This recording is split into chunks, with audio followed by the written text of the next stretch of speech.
guest. He is Andrae Kirkland. Andrae Kirkland is an award-winner engineer at the intersection of tech and lean business design, who has led transformation initiatives for world-renowned organizations. Andrae, I'm going to ask you to make sure that you turn on your camera so that our audience can see you coming in with us. And hey, there's Andrae with us. Great to have you with us, Andrae. As I was saying, he has led transformation initiatives for world-renowned organizations such as NASA, Nike, and Anheuser-Busch InBev. In his current role as Senior Program Manager at Twitter, Andrae leads solution development aimed at elevating platform health using technologies such as artificial intelligence, machine learning, and robotics process automation. And he is here today to talk to us about digital transformation and an accelerator for digital transformation running through robotics process automation and process mining as well. Andrae, it's a real pleasure to have you with us. Thanks for taking the time to share your expertise with our global audience today. No, Jose, thank you for the opportunity. Good morning to everyone, or good afternoon, maybe good evening where you are in the world, but it's a pleasure to be here. Jose, it's always great to see you, and really excited to share the content that we have with the prepared for the group today.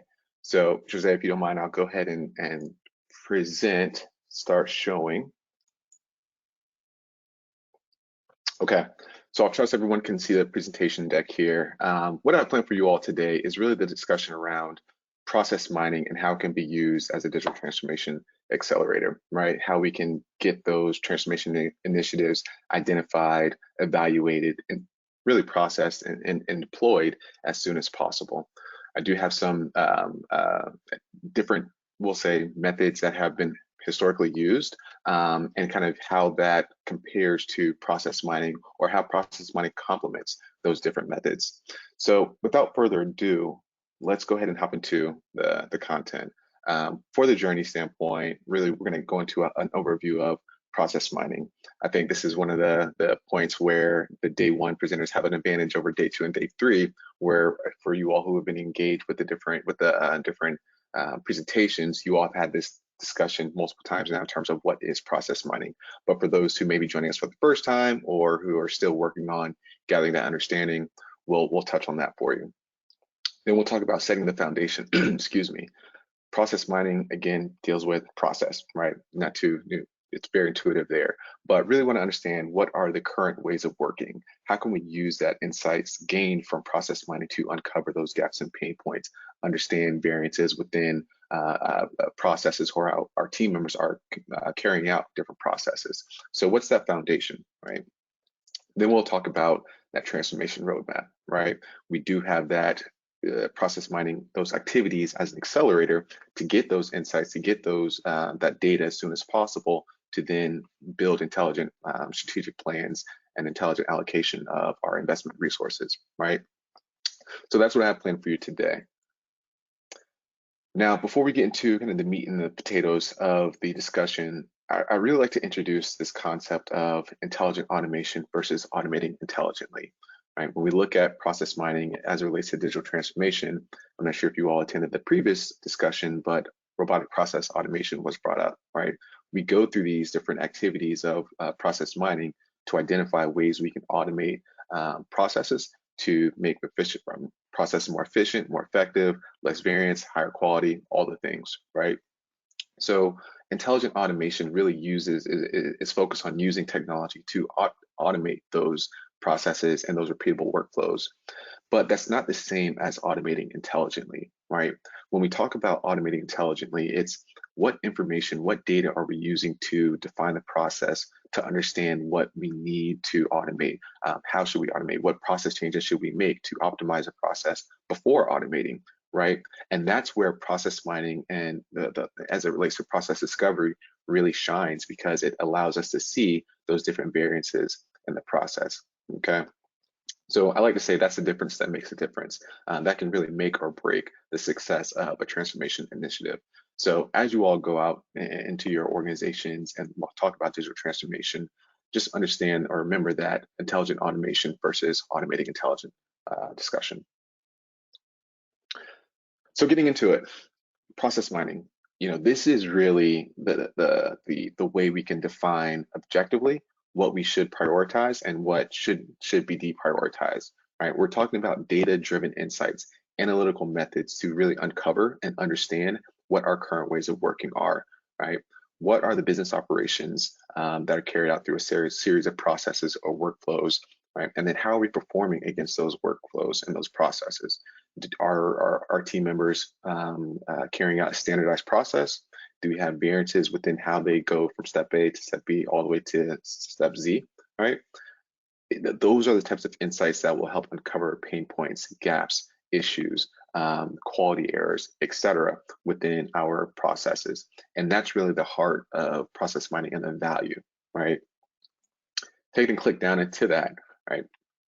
If you've been on the different presentations to this point, you're familiar with these three questions of what is the process, what should be happening, and what is actually happening, right? So when we talk about process mining and as it relates to our business critical workflows, what's the end-to-end business operation? What are the different inputs and outputs of that operation? And then how are our team members going about delivering those inputs and outputs, right? That's what sets expectation of what should be happening. What are the intended outputs and what is the expected quality or output quality, right?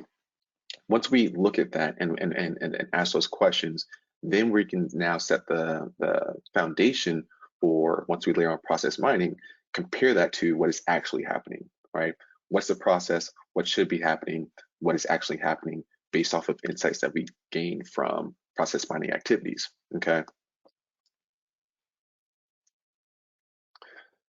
So when we talk about those three questions in terms of setting expectation versus what the output is, for all of our operations folks on the call, you're familiar with the process-centric design, right?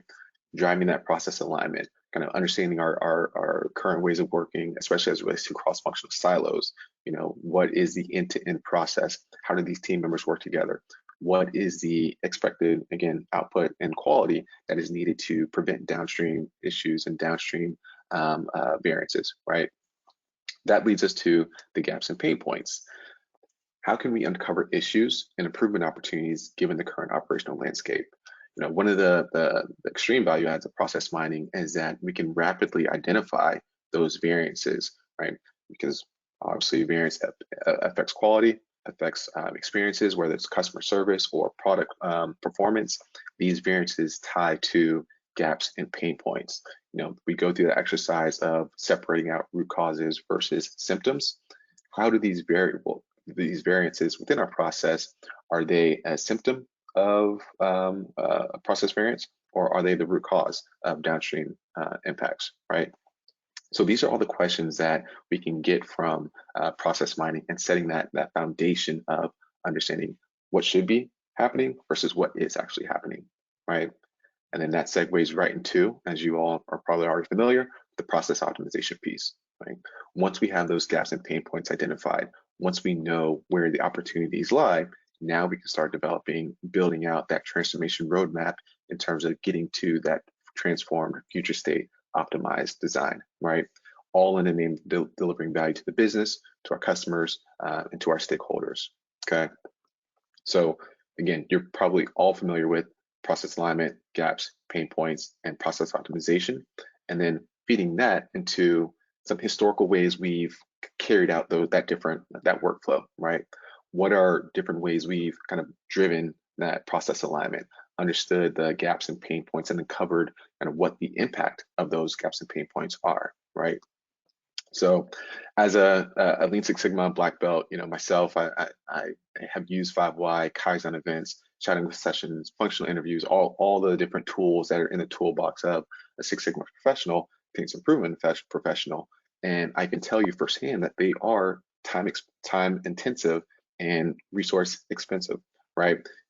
If you all have gone through any of these activities, you know how deep a Kaizen can get into discussion, right?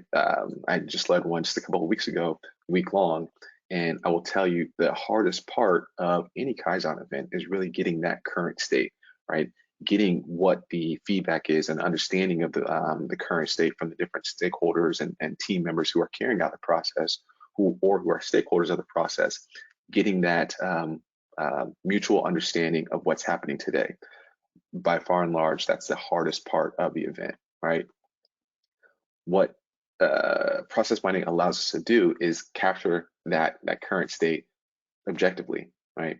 When we talk about 5 whys and Kaizen events, and anytime people are introduced into, say, our process analysis, there's always that subjectivity or that bias or that heartburn in terms of, well, if so-and-so, if this was working, or if we had a new technology or a new system, etc. Right? You're always going to get that feedback in those people-oriented about process evaluation methods.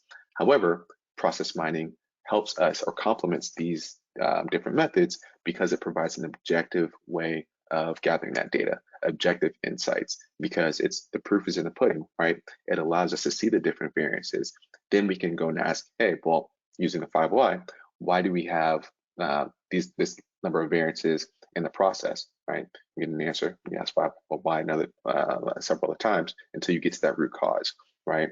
Or you can use that as an accelerator to your Kaizen event in terms of, hey, from our process mining outputs, we understood the process to be this, right? What's actually happening versus our expectation. So you've completely kind of not necessarily foregone, but you've shrunk that current state discussion down significantly because you are starting with the benchmark of what's actually happening as opposed to different viewpoints of the current state, right? Shadowing sessions, functional interviews, again, you all probably know how time intensive those are as it relates to gathering insights, right? If I'm shadowing on a one-to-one basis or one to a handful of folks, then it's going to take some time, right, to gather the insights that we need to understand the process, understand the pain points, understand what are the opportunities that exist for transformation, right? I will say for a project that I led at my previous employer when I was director of business transformation at Anheuser-Busch, right, we were able to gather tens of thousands of transactions just through process mining over a couple of weeks, right? We're talking about tens and thousands of logistics transactional transactions. Using shadowing sessions or functional interviews, that would have taken months to gather that much insight, right? So again, speaking to the strength of process mining and how it can accelerate and complement some of these different, historical or traditional methods, that's what really the value of process mining offers and how it can help accelerate your digital transformation efforts, okay? So great segue into enabling transformation, right? Any transformation initiative is going to tie to that org vision, right? What's that top-down or overarching plan for the organization? A lot of times it's dealing with operational excellence and cost reduction, or enabling customer experiences and driving value in that regard. So what's that org vision, right? What's the objective, again, keyword objective, data that represents what's actually taking place in our business or in our organization that ties to what that overarching org vision is, right? We just went over different ways that historically we've captured this information. Wasn't necessarily objective, highly subjective, but we work with what we had, right? We were able to kind of sift out the variances, sift out the noise versus kind of the signals and get into the true gaps and pain points that we can identify without a tool such as process mining to then build into a strategic plan, right? Those strategic plans, it's that planning and allocation of resources for the enabling digital transformation, right? However, with process mining, because we do have that objective data about what's actually happening in our workplace, now it's much more intelligent. So if you recall from one of the first slides I shared with you, that automating intelligently versus intelligent automation, this is that automating intelligently, because now we have that objective data to really back up what we need to invest, where we need to invest, where the opportunities lie, and how we can best transform those processes, right? I recall from one of the sessions yesterday, one of the questions popped up was, how do you get that buy-in from different stakeholders to pursue these different transformational initiatives? Well, if you have that objective data in terms of, hey, this is how we're operating, this is the expectation, right? It's costing us $10 million or $1 million or whatever that justification, that business justification is, that's going to get some attention. That's going to get some eyes looking into how we need to roll these different initiatives into our strategic plan, because we're much more intelligent on where our opportunities are based on the objective data we get from process mining. Okay. So I wanted to share a case study with you all for my time here at Twitter. In my scope, as Jose mentioned, I'm focused on platform health and platform manipulation and how to make the platform as safe as possible. Huge challenge, as you all know. It's been a hot topic in public discourse. But what are the operational processes that help us get to a better point from platform manipulation, from preventing people from taking advantage of the platform to abuse or what have you, spread information that may not be of high quality on the platform. So real quick, you may not use Twitter services in a manner intended to artificially amplify or suppress information. That's at a high level what the scope of spam and API operations are, okay? As I click down into that, what we typically see are fake accounts, whether it's stolen profile photos, copied bios, or artificial engagement. You're selling or purchasing followers to increase your, we'll say, the notoriety or kind of your credibility in that regard. That's another thing that you see from a spam standpoint. And then malicious content.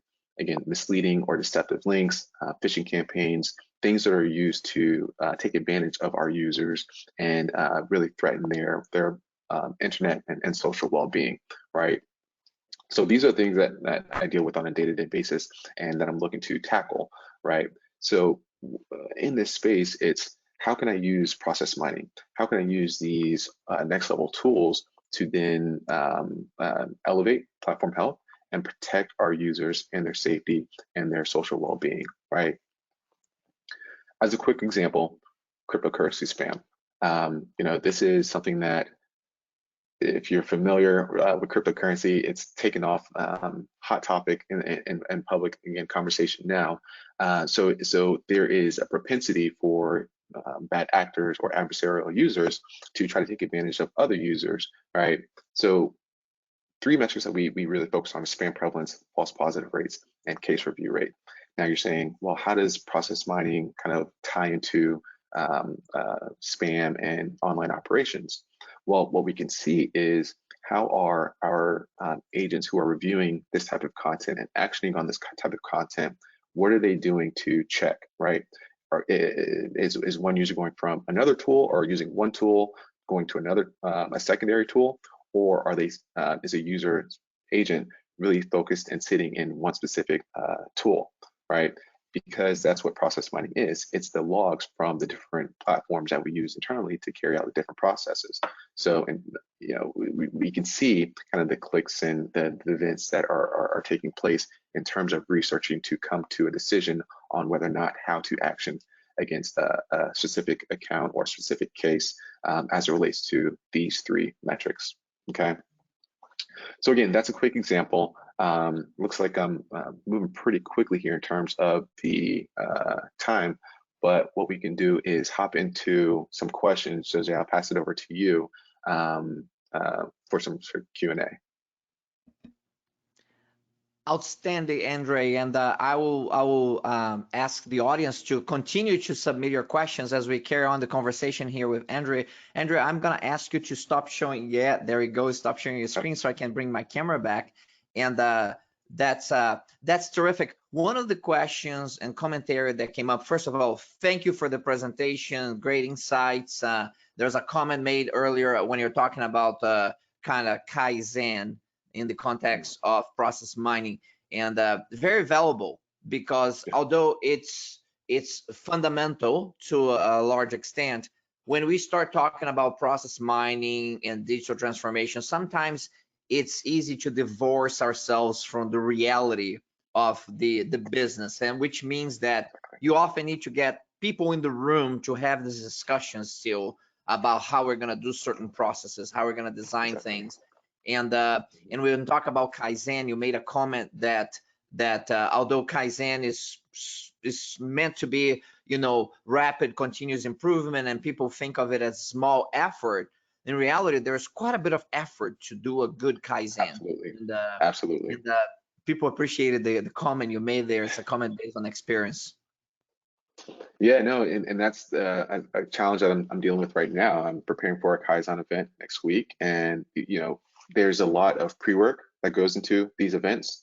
Obviously, the week of or the days of, that's a lot of time and energy and effort from several different functional stakeholders, right? And then the output. So you got at least 3 weeks dedicated to one event, whereas with process mining, again, speaking from experience, in 3 weeks, I can capture tens of thousands of transactional insights to then go into I completely bypass the current state assessment, because the current state assessment is in my hands, right? It's in the reports, it's in the logs. We have that insight. So I'm glad that resonated with whoever it was in the audience, because it's definitely a true point. Yeah, and to follow up on that, as you have a background in Lean Six Sigma, or Lean Six Sigma black belt, and that gives you, in my opinion, a fuller picture of for the improvement by using intelligent automation and automating intelligently, as you made the distinction very well as well, and was noted. Um, and as you do that, as you automate intelligently, you're always looking for not only the data that process mining can give you, but also it's very important to understand the context of that data. If I'm going to quote, Walter Schuhart from the 1930s, one of his great quotes is that data is meaningless a part of its context, meaning that we can also look at the process mining feedback and see the loops and all of that, and it could be meaningless. It depends on the context, right? And I think having this human touch points with the digital, in this case, the process mining review of the flow, making those connections is quite important. And I think you made that case in your presentation as well. Yeah, absolutely. And you hit the nail on the head in terms of data without context, it's meaningless. It's just numbers on a spreadsheet, right? So that's why I made that distinction of, yes, we have these historical tools such as 5Y, interviews, shadowing sessions, etc., that while process mining can complement these things, it's not necessarily a replacement for these things, because the context that we get out of those discussions, that really helps tell the story and put again, context behind what's really going on, what the data is showing us. So absolutely, it's not a replacement, but more of a complement for sure. Absolutely, and especially if you expect people to have a change in behavior associated with that process, it's important that we get their immersion and buying into what's going on there. Let me shift into something else here that came up as I look through the questions that continue to come in. Please continue to submit those questions. I'm going to get to as many of them as possible during our time here. Andrae, you have a unique background because you had experiences where you're doing very tangible products and services with previous organizations, and now you're in an organization that was born digital. And yes. And there is a difference between an organization that's undergoing a digital transformation that was born digital versus one that was not born digital. I'm curious about your reflections on both types, and maybe the advantages and disadvantages, maybe a little bit on both sides, about being born digital and transforming, and not being born digital and attempting to transform. What are some of the things that you have learned along the way? Yeah, that's a great question, and it's very relevant to discussion I'm having today. Matter of fact, I just had a conversation with a former colleague of mine, and we were what I mentioned was operational discipline, right? When you look at companies who are producing tangible products or tangible deliverables to a customer or stakeholder, it's they have that operation, those process flows, things that have been in place for and evolved over years and years and years. Whereas a company that has is relatively new, relatively young, 14, 15 years, especially in the digital space, that operational discipline, those processes aren't well defined, aren't well documented. There's a lot of tribal knowledge, which is always good, right? We love tribal knowledge as great as it is. We want to get those documented. So the difference is you going from one specific place that has or industry or area that has documented processes, robust processes, quality metrics, etc., where you can kind of use that as a launch pad to define what those transformations are, kind of what we're going to do to transform, using process mining to gather those insights, because maybe that low-hanging fruit was it's not as available, as much available as was historically. So how can these advanced tools such as process mining help uncover those deeper insights, right? So that's all on the one side. On the other side, the flip side of that is where those processes aren't as well defined, and aren't documented. You throw a process mining layer of process mining on top of that, you're going to see variances all over the place, and that's what we see, just in terms of person to person, process to process, and especially when we look end to end, right? So that's really some of the difference, the key difference, that I see in terms of that, having the operational discipline and the challenges that it provides in terms of just tons of variance versus things that are well established, working well, and now how can we transform those? So Very, very, very, very, very interesting. Thanks for sharing that.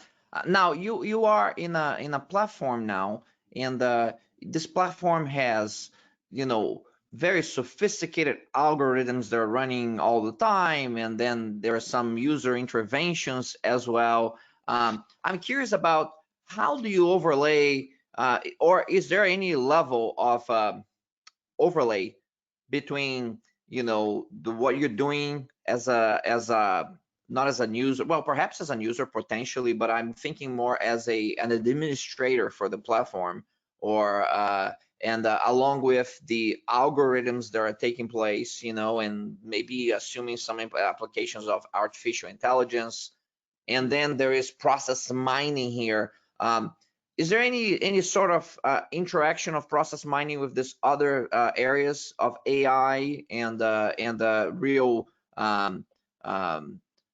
administrator management of the system, or process mining is a little bit on the side still at this point, and it's kind of a separate activity? yeah, no, that's another great question. One thing that I see as a gap is that feedback loop, right? What's happening operationally versus what do we need to do in order to make our algorithms more intelligent. When we look at the process mining and the variances and insights it exposes, it begs the question as to why, right? Why do we have so many variances? Why do we have a high rate, a 90% rate false positive in terms of what is actually flagged versus not flagged as spam? If I see 90% false positive rate, I'm asking, well, why even have the algorithm in the first place, right?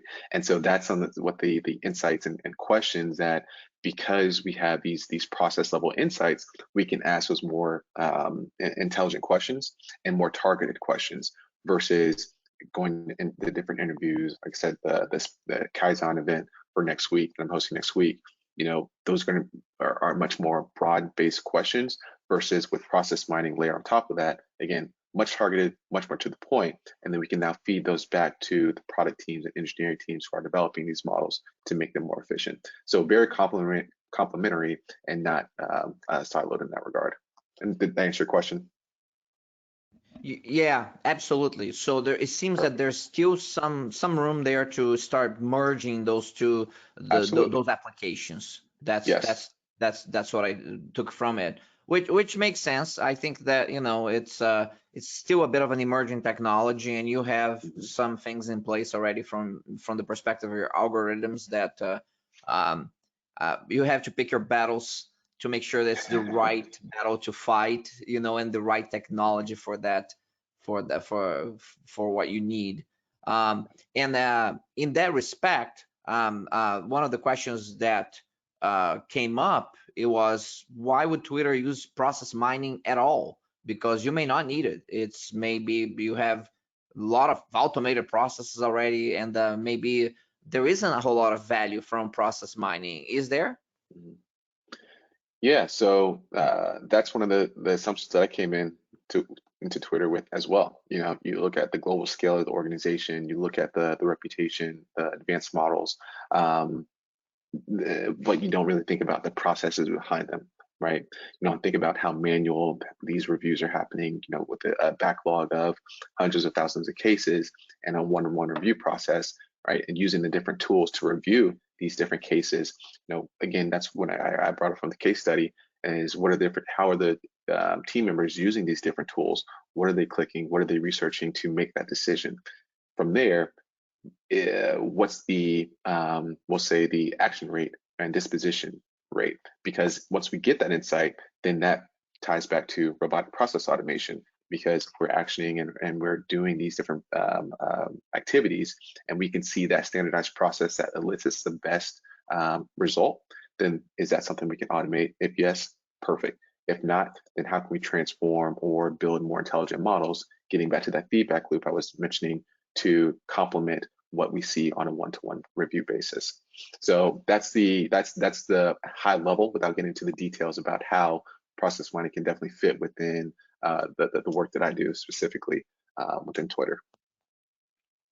It's a great reminder that even organizations that were born digital, they are not completely digital, right? It's like we're still dealing Yes, with processes, with human beings and paperwork, yes, and behind absolutely. this digital organizations. This is a great comment you just made there, and because I think that for a lot of organizations that are not born digital, they have this assumption that, you know, you're all digital in all aspects of your work, and that's not necessarily true. Yeah, you know, processes are processes. Whenever, you know, if there's an output, you know, there's an input, and in between the two, it's a process, right? Those processes, while some may be automated using AI, ML, we do have those human touch points, again, especially as it relates to quality, auditing, developing those feedback loops, etc. So, you know, it's definitely something that has a manual component to it, much more manual than, you know, you might anticipate. Yeah, and by the way, this is a good segue for another theme that has emerged in the questions, which is about how do you effectively collaborate. Um, um, if I recall, I think you are in St. Louis, Missouri. I mean, the Yep, organization is dispersed yep, geographically, um, and so you have people working from all these different places at Twitter, and they're collaborating. You're going to be doing a Kaizen, and some people are like, "How do you do a Kaizen, you know, when hmm, you're not there in the room with the people?" And yeah. so talk a little bit about just about on your digital transformation journey, how do you keep the collaboration healthy, active, productive, and then maybe a little bit about, you know, any techniques or tools are being used that we can learn from on collaborating in this digital world. Yeah, certainly. So it was actually a question that I asked myself when I prepared for the first Kaizen on Twitter, and because we're in this digital space and remote space, um, it's okay. What do, I know I wouldn't want to sit in front of a computer for 8 hours in a cross-functional kind of discussion, because just even in person, those are intensive, right? And when you talk about virtually, it's exponentially more intensive, because you're dealing with the challenges that come with working remote and virtually. So from that standpoint, hey, what can we do to shrink the time down on a day basis? Instead of a full day, maybe we do half day. So let's start there. Let's try that, right? What are the different platforms? Because I don't have a whiteboard, what are the different tools, such as Lucid Chart or Lucid Spark, where we can collaborate on a process map together to really drive out the cross-functional understanding. Um, what's another point? And again, really just as communication. I talked about the pre-work and the post-work of the Kaizen event. It's a lot of buy-in. These conversations for this particular event started back in early June, right? And here we are in August. So there's a lot of stakeholder communication, buy-in, understanding the problems, so that when we get to the conversation, it's much more targeted. It's much more straight to the point. So we're not, because we're dealing with a shorter time period, we can kind of remove some of the fluff that would have happened in person, right? So that's what some of the, we'll say, tips and tricks and methods that and adjustments we've used as relates to going digitally versus in person.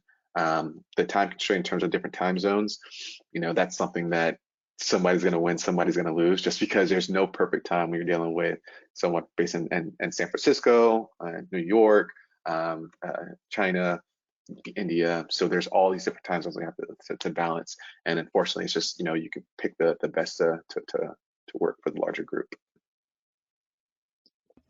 Absolutely, and I assume that you're using the same technologies for collaboration that everybody else is using, right? Zoom and GoToWebinar and MS Teams and whatever it is.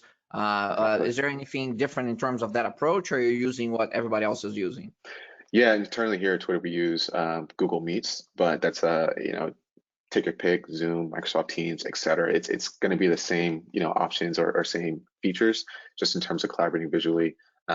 Making sure you're on mute. If you do have a question, use that raise hand function, and really paying, as a facilitator, paying attention to that cue, right? It's easy in person to allow folks to dominate a conversation, but in a digital space where people can kind of hide off camera, it's much more easier for people to kind of shy away from speaking. So really drawing out that information. Hey, Jose, I haven't heard from you. What's your point? What's your take on this particular part in the process? Or what's a pain point that you have specifically, right? Really driving that engagement, which is going to be huge as it relates to getting as much insight and as much detail as possible. It's awesome to hear that from you, and in an organization that's, again, digital and successful in what they do and in the way that they collaborate. Because what you're talking about, as I see the comments as you're speaking, people are posting certain comments and about collaboration. And what I hear you talking about is about the importance of fundamentals of collaboration. And Yes. it's awesome because you have the background that how much the fundamentals matter. And when it comes to collaboration, when you go digital, it seems like those fundamentals matter even more. I always tell people, you have to, the fundamentals of collaboration matter even more now that you're going digital. The fundamentals of even presentation, and I talk to people about energy when you're presenting as well. When you're presenting in person, there's an advantage of being there in person. There is a certain level and body language that takes place. So when you're presenting digitally, you almost have to overdo it a little bit to get the same result. And I think with collaboration, you also have to overdo it, but you have to overdo the right fundamentals. And the things that you're talking about are just good fundamentals for collaboration. And I'm summarizing. I want to get a confirmation from you here that it is it. It's basically the fundamentals, and you have to emphasize them even further as we collaborate digitally. Absolutely. And the fundamentals is a word I've used consistently over the past several months. I joined Twitter back in November of last year. Used the first several months to understand what's going on, spamming API, that's a digital space. I come from a supply chain transformation background, operations background. So, new space, learning, ramping up, what are the opportunities, et cetera, right? From that, you see the opportunities for just getting to the fundamentals. Right? Not only fundamentals from a communication standpoint and a reporting standpoint, presenting, but also from a process, right? And not to take it back to process mining on the process piece, but the fundamentals of process excellence and operational excellence. That's something that, again, I've used the fundamentals word several times over the past months, and you really struck a chord with me there. But it's absolutely nail on the head. Fundamentals in communication, fundamentals and process. That's what really drives digital transformation, whether working through digital means or transforming digital processes. Yeah, well said. Well said. This is a good reminder for all of us on that the fundamentals matter. Now on that, and then maybe a very specific tactical question here. Sure. William Fuller is asking this. You mentioned the lack of a whiteboard. Do you have a digital alternative that you recommend for a whiteboard? No, it's interesting. And before I start getting all these comments, oh, come on, Jose, there's all these whiteboard applications.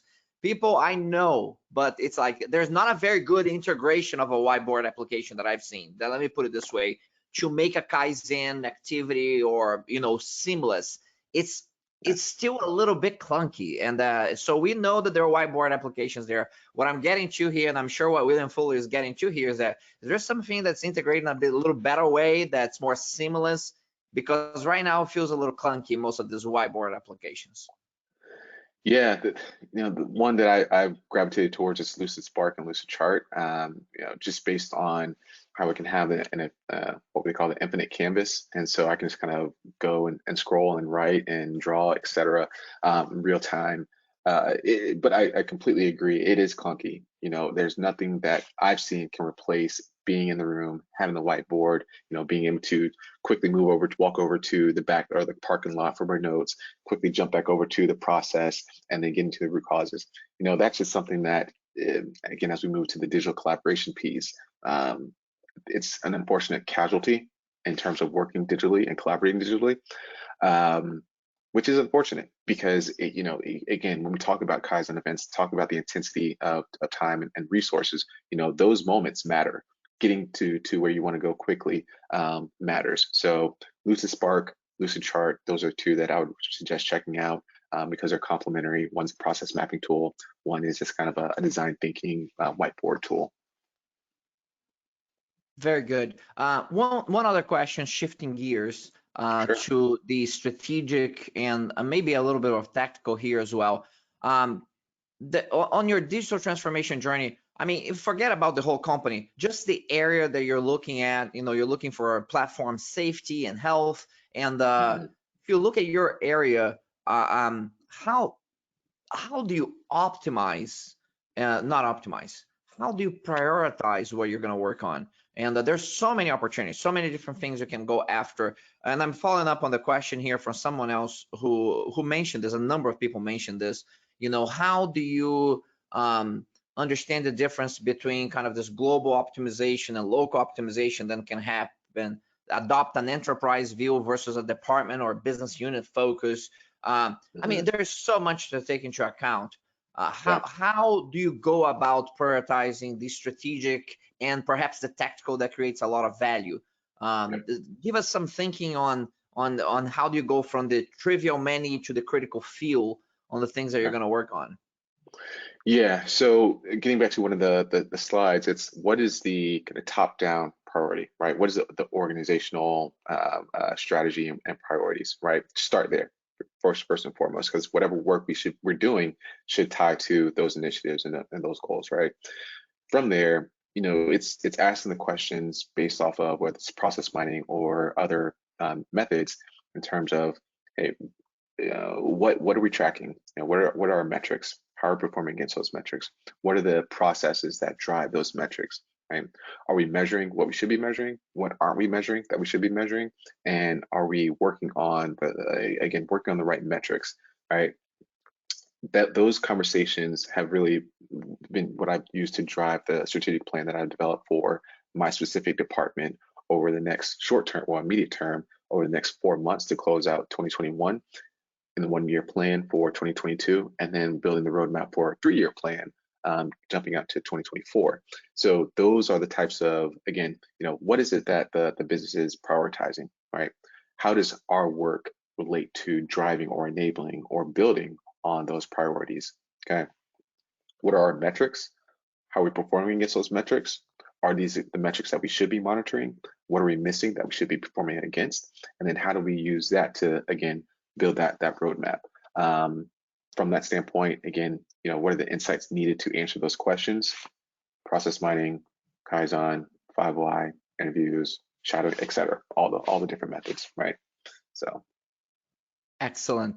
Andrae, what a pleasure to have you with us. We cover everything from process mining to yes, whiteboards and everything in between, from the yes, strategic to the tactical. And that's what makes it so enjoyable to have cross industry leaders with experience in multiple organizations and now sharing this journey of digital transformation at Twitter with our global audience.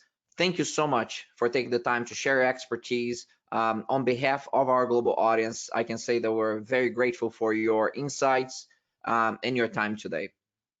perfect. Well, again, I appreciate the opportunity. I always enjoy these conversations. Look at as a development opportunity myself. I've found great value in the other presentations, even though I'm familiar with process mining, I'm familiar with operational excellence. There's always information that you can learn and from other experiences. So again, you hit the nail on the head in terms of that diversity and that cross-functional aspect of those global experiences. So I really do appreciate the opportunity.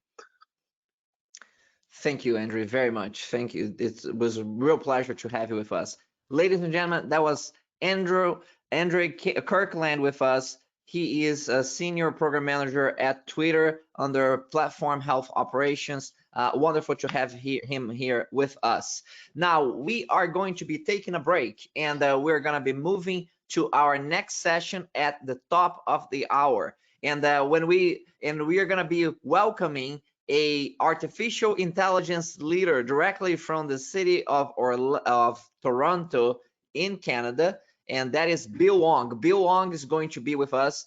Bill works as a leader at Dell, and he has a global perspective of Dell applications and strategies related to artificial intelligence and data analytics. It's always a treat. He brings tremendous market research to share with us. He brings tremendous insights and practical experiences. Bill knows the difference between hype and reality for digital technologies. Get ready to be impressed by someone who has real depth in each one of these areas of technology that we're going to be covering next. So if you enjoy technology and if you enjoy markets and the evolution of technological markets, you do not want to miss Bill Wong's presentation, and he's going to be talking about data science-driven digital transformation. So for all the data scientists out there, this is your next slot. I'll see you back at the top of the hour. Thank you.